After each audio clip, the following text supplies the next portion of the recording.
Palárikove stavali máj už v piatok 29. apríla. Účasť bola hojná, program najmilší, zábava výborná. Zvedavci vyčkávali v areáli športoviska, ako sa miestnym hasičom podarí velikánsky strom postaviť na svoje pripravené miesto. No uznajte, išlo to naozaj ako po masle. Ale ešte na úvod trochu z histórie. Tento krásny mesiac je opäť tu, pred dvermi. Hovorí sa, že všetko živé, čo prišlo na tento svet v mesiaci máj, malo tendenciu rásť a rozvíjať sa. Máje boli známe už veľmi dávno. Staroveké národy dávali pred 1. májom na domy a hospodárske budovy stromčeky na ochranu pred zlými duchmi a chorobami. Májová zeleň ako magický prostriedok vyjadrovala želanie poľnohospodárov, aby ich úroda mala silu a dobrý rast. Stavanie májov bolo rozšírené na celom Slovensku. Pán starosta sa tešil z veľkej účasti Palárikovčanov na tomto milom podujatí. Príjemný sviatočný podvečer, vážení spoluobčania, milí mladí priatelia. Počasie je úžasné po týchto zmrznutých dňoch. Vybavili sme to. Okrem vás sa teším, že ste prišli na toto už naozaj tradičné podujatie. Vítam u nás v Palárikove aj Novozomovskú televíziu, ktorú tu máme pred sebou. Takže keď všetko dobre dopadne, uvidíme sa v televízii za chvíľočku. Vážení priatelia, stavanie mája v Palárikove naozaj desiatky rokov má svoju tradíciu a vždy trpneme, bude dobre počasie, nebude dobre počasie. Dnes to nie je zďaleka to najhoršie, lebo s májom, alebo na prahu toho mája sme teraz, vždy súvisí pocit, že máj, mesiac lásky a že niečo by sa malo meniť v našich rodinách. Zároveň s májom súvisí aj kvitnúce stromy, teplejšie lúče. No bohužiaľ, posledné rána nás presvedčili o tom, že ani blížiaci sa máj nemusí byť zárukou toho, že veci sa dejú podľa našich predstav. Ja verím, že tie zmrzliny, ktoré máme v sadoch, že sú posledným zlým, čo sa v Palárikove v tomto roku stalo a že nás čakajú len samé dobré udalosti. Vážení a milí spoluobčania, ja by som vám chcel popriať, aby naozaj ten máj priniesol do vašich domácností pekné vzťahy, pocit súdržnosti, optimizmu, pocit novej energie, skrátka šťastia a radosti zo života. Želám vám príjemný večer. Červená, biela ružička, Ani, Ani, Anička, červená, biela ružička.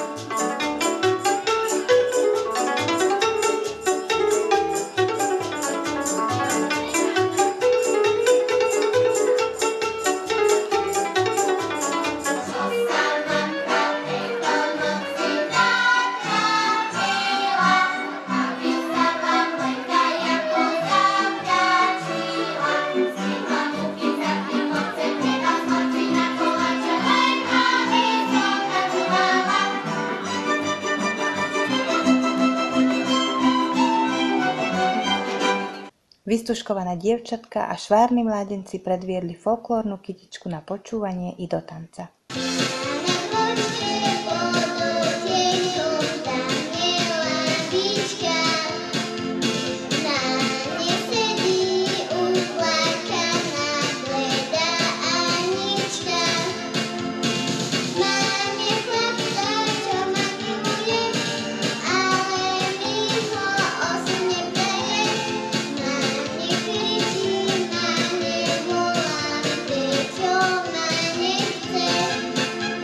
Starosta, máj, teda stavanie mája, má tu v Palárikove dlhšiu tradíciu ako vy sám, že? No skutočne, ja tu pôsobím 40 rokov a pokiaľ si pamätám, tak nielen, že počas tých 40 rokov, ale predtým mnoho rokov táto tradícia tu bola a dodnes funguje, čomu sa veľmi tešíme.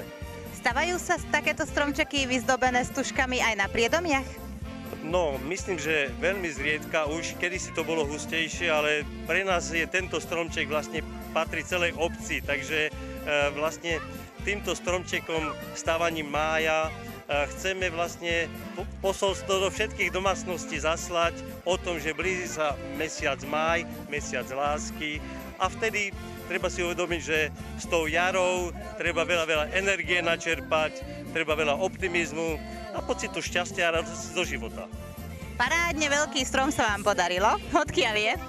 No, tak ten stromček má svoju tradíciu, niekoľko rokov ho používame, len tento rok je úplne inovovaný, pretože nič nevydrží navždy. A ten proces spočíva vlastne v tom, že musíme stromček získať z niekadiaľ, potom ho najmenší naši škôlkári krásne vyzdobia, potom držíme palce našim hasičom, lebo dobrovoľný hasičský zbor v obci musí napnúť všetky svaly a ho postaviť. Pán som sa obával trošku, že či to dokážu, lebo to je veľmi ťažká práca. Zvládli to chlapci. Úplne na jednotu. No, tak držali sme im veľmi palce a fandili sme im. No a potom je ten kultúrny program a keď býva dobre počasie, tak vlastne býva tu veselica aj do polnoci.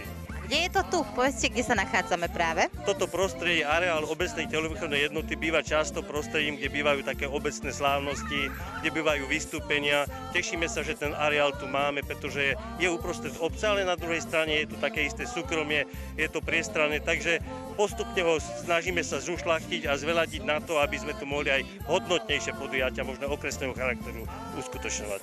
No ale trávnik je krásne upravený napríklad.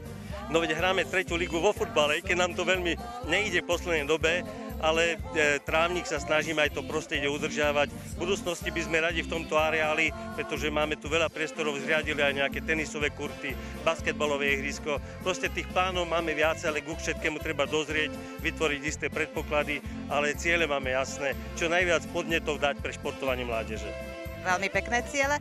Čo sa vám také podarilo v tomto roku? Čomu ste sa tešili doteraz? Tak v tejto oblasti kultúrno-spoločenskej teraz sa nachádzame v období jarných mesiacov. Vlastne máj je posledným takým jarným mesiacom a musím povedať, že tu je pomerne veľa podujatí, ktorými sme to obdobie jary privítali. Tak začalo to vlastne uvítaním novorodencov. Našťastie každým rokom nám pribúdajú ďalší a ďalší, takže rozrastla sa Palárikovo tak mierne. Potom to vždycky s jarou súvisí divadelné predstavenie našich ochotníkov. Aj to desiatky rokov Palárikovo má ochotnícky súbor a ja som veľmi potešený, sú ochotní každý rok tí ochotníci pripraviť divadlo, ktoré má veľký úspech. 4 reprízy boli Palárikové. Idú vystúpiť aj niekde do cudziny, teda vonku, do inej obce. Takže toto je ďalšie podujatie. Stavanie mája, pochopiteľná vec, patrí medzi tie jarné podujatia. Potom takým ďalším podujatím v tejto oblasti je, my sme boli oslobodení v mesiaci marci a vždy, keď sa tak oteplí v marec, ešte studený mesiac, s deťmi zo školy si nielen, že to pripomíname, ale taký branný pretek, rôzne súťaže. Proste je to taká udalosť, kedy detičky si uvedomia určitú históriu, ale na druhej strane si aj trošku zasúťažia. Potom tu býva s tým majom spojené vlastne teraz hody. Palárikovo bude mať hody o 2 týždne. To je veľké podujatie, kedy sú vlastne 10. ročník historických vozidiel. To je už regionálneho charakteru, že chodí tu veľa návštevníkov. No a vlastne maj skončíme detskými rybárskymi pretekmi. To je tiež tradícia, ktorá tu je dávno. No a myslím, že mladí rybári sa tešia na svoje prvé úlovky. No tak pozvite nás teda na tie hody. No, to by som veľmi rád, pretože toto podujatie budeme aj medelizovať, naozaj oplatí sa prísť do Palárikova. Je to vlastne nadokresné, lebo niekedy zasahuje aj do iných okresov. Prechádzame mnohými desiatkami, dá sa povedať, obcí, niekedy aj miest, kde sa odprezentujú tie autá. Keďže je to 10. ročník, obvykle príde na také výročia až ďaleko viacej účastníkov. Ten program začne v podstate oficiálne až popoludní o 14. hodine 21. mája, sobotu, tým, že slávnostne to otvoríme, odprezentujú sa všetky auta, budú tu zaujímavé hudobné skupiny, skrátka oko fajnšmekra v tejto oblasti bude mať sa na čo pozerať. Ako sa vám podarilo vybaviť takéto krásne počasie na dnes? No, musím povedať, že som zainteresoval do toho všetkých, dokonca aj pánu farárovi som volal, že pokiaľ môže, nech zabezpečí. Sme veľmi radi, lebo naozaj na počasí záleží dosť často, či tá účasť je, či nie je. Potom mi je ľúto, keď je zima a detičky prídu, lebo na tie sa tešíme zvlášť. Takže ja neviem ako, ale pán Božko nás má rád. Výborne, záverečná otázka. Pán starosta, postavili ste niekedy nejakej svojej milej aj vy maj stromček? No ja pochádzam, možno som už niekedy spomínal, z východného Slovenska.